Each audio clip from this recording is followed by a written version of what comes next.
وہاں کہنے لگے کہ ہم نے جو آپ سے وعدہ کیا تھا اس کو آپ نے اختیار سے خلاف نہیں کیا، لیکن قوم قبطی کے زیور میں سے ہم پر بودھ لد رہا تھا، سو ہم نے اس کو سامری کے کہنے سے آگ میں ڈال دیا۔ سامری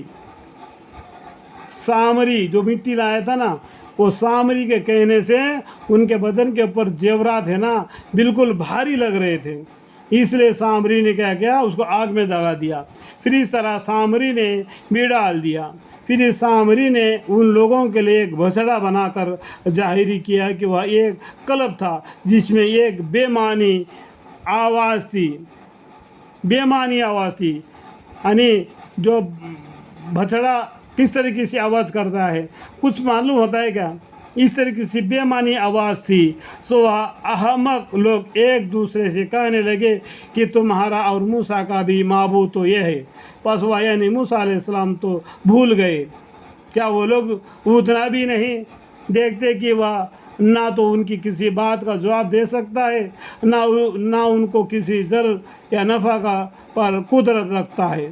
یہ لوگ اتنا بھی خیال نہیں کرے کہ وہ کوئی نفع نقصان بھی نہیں کر سکتا ہے، لیکن یہ اللہ کو چھوڑ کر موسیٰ علیہ السلام کو بات کو بھی ٹال کر، ہارون علیہ السلام کو بھی بات کو ٹال کر ایک ایسا سونے کا بچڑے کو اللہ کے برابر عبادت کرنے لگے، گمراہ ہو گئے۔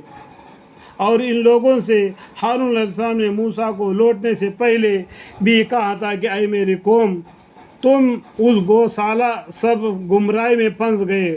گوشالہ سامری بولتے اس کو، ٹھیک ہے؟ تو اس میں گمراہ ہو گئے، اور تمہارا رب حقیقی رحمان ہے، سو تم میری راہ پر چلو۔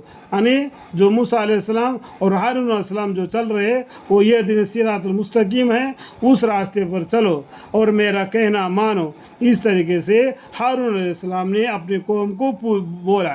انہوں نے جواب دیا کہ ہم تو جب تک موسیٰ علیہ السلام ہمارے پاس واپس ہو کر آوے اس کی عبادت پر برابر بیٹھے رہیں گے۔ موسیٰ علیہ السلام نے کہا کہ اے ہارون، جب تم نے ان کو دیکھا تھا کہ یہ بالکل گمراہ ہو گئے تو اس وقت تم کو میرے پاس چلے آنے سے کون امر منع ہوا تھا؟ یہ دونوں آپس میں بھائی بھائی کی بات ہو رہے، ٹھیک ہے؟ سو کیا تم نے میرے کہنے کے خلاف کیا؟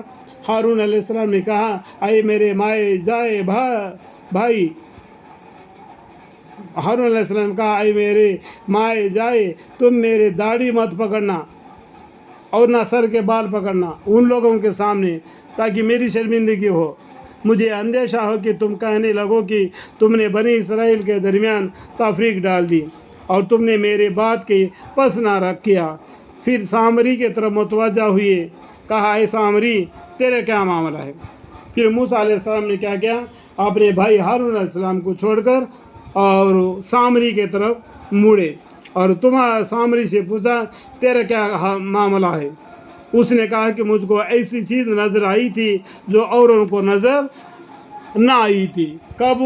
یہ سمندر کو پار کر رہے تھے نا اس ٹائم پر، تو پھر میں نے اس فرشتہ خداوندی کی ساری نقش قدم سے ایک مٹھی بھر خاک اٹھائی تھی، سو میں نے اس مٹی اس کالب کے اندر ڈال دی۔ جیسا وہ گھوڑا پیر رکھتا تھا نا تو اس میں برکت تھی، تو جبریل علیہ السلام وہ گھوڑے پر سوار تھے، تو جیسا بالو میں اس کا پیر لگتا تھا تو بالو ہرا بھرا ہو جاتا تھا، تو اس لیے انہوں نے کیا کیا، اس کے اندر سے مٹی بھر کے لے لیا، یہ بچڑے کے منہ پہ ڈال دیا، تو بچڑا کیا کیا لب ڈب کا آواز شروع کر دیا۔ تو ان لوگوں کو بولا یہ ہے تمہارا اور موسیٰ کا رب، تو اسی کی عبادت کرو جب تک موسیٰ علیہ السلام تمہارے پاس آ جائے۔ اس طریقے سے سامری نے گوشالہ کو بنا کے لوگوں کو، بنی اسرائیل کو گمراہ کر دیا۔ اللہم اغفر لی۔